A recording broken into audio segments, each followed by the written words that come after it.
Tangisan pecah saat pasukan penghancur Kobra TNI penembus distrik horor Papua tiba di tanah Borneo. Setelah belasan hari mengarungi lautan dengan jarak tempuh lebih dari 2.300 km, akhirnya pasukan pemukul reaksi cepat lintas Medan, Batalion Infanteri Raider 600 Modang tiba di Balikpapan, Kalimantan Timur.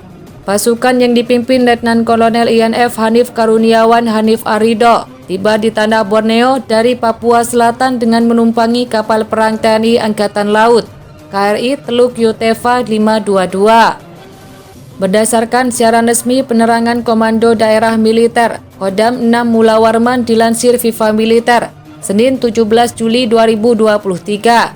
Kedatangan pasukan Raider Kobra itu disambut langsung oleh Pangdam Mayor Jenderal TNI Tri Budi Utomo.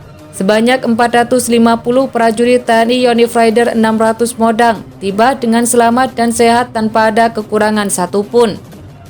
Peristiwa haru pecah ketika pasukan tiba di markas mereka di kawasan Manggarai. Para prajurit bersujud mencium tanah Borneo sebagai rasa syukur atas keselamatan dan keberhasilan yang telah dianugerahkan Allah Subhanahu wa Ta'ala selama penugasan di bumi Cendawasih.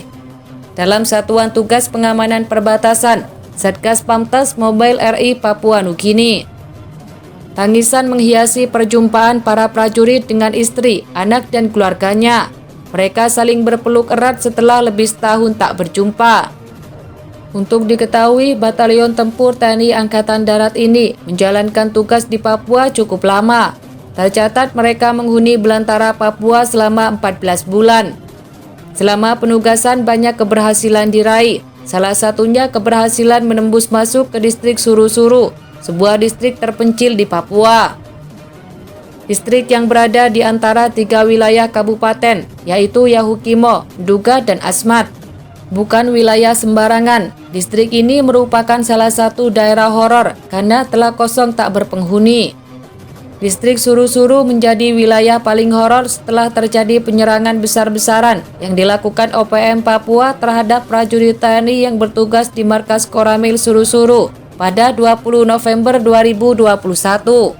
Terjadi bentrok senjata selama lebih dari 6 jam antara prajurit TNI dan OPM Papua yang diduga gabungan dari 2 kelompok, yaitu kelompok Tendius Kwijangge dan kelompok Egyanus Kakoya. Akibatnya seorang prajurit TNI bernama Sersan 1 Ari Baskoro gugur tertembak dan Komandan Koramil Suru-Suru Kapten INF Arfiandi terluka. Setelah bentrok tembak, OPM Papua bergerak masuk pemukiman warga. Di sana mereka berbuat onar. Warga pun berlarian menyelamatkan diri. Mereka memilih mengosongkan kampung dan mengungsi di hutan-hutan. Sejak penyerangan itu, wilayah Suru-Suru menjelma jadi distrik mati tak berpenghuni. Untuk sampai ke distrik ini bukan perkara mudah. Komandan Satgas Yonif Raider 600 Modang saja harus masuk ke wilayah ini melalui udara dengan helikopter karena tidak ada jalur darat yang tersedia.